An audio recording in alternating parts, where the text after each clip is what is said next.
দিয়েছি। আর এদিকে ভোগ চালটাকে তো আমি আগেই ধুয়ে নিয়েছিলাম, তো ওটাতে একটু ঘি মাখিয়ে নিচ্ছি। এটাকে ঘি মাখিয়ে এখন কিছুক্ষণের জন্য রেখে দেব। আর এখন তো অনেকক্ষণ দুধটার দিকে তাকাতে হবে না, তাই মায়ের দিকে একটু ভাত খাইয়ে দেবে আমায়। মা আজকে একটা নতুন জিনিস রান্না করেছে, পটল বাটা। কি সুন্দর হয়েছিল দেখতে, আর খেতেও কিন্তু দারুণ হয়েছিল। পায়েসটা করতে করতে প্রায় অনেকটাই দেরি হয়ে গিয়েছিল, কারণ লাস্ট মোমেন্ট ডিসিশন নেওয়া হয়েছিল যে পায়েস করব।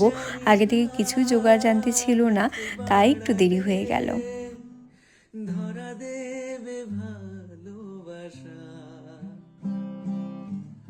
পায়েস হয়ে গেছে, এখন সব শেষে একটা ম্যাজিক, সেটা হচ্ছে আমুল মিঠাই মিল্ক। আমি সবসময় পায়েসে অল্প একটু মিঠাই মিল্ক পায়েসটা হয়ে গেলে নামানোর পর একটু মিশিয়ে দিই, এটাতে স্বাদটা যেন আরও দ্বিগুণ বেড়ে যায়।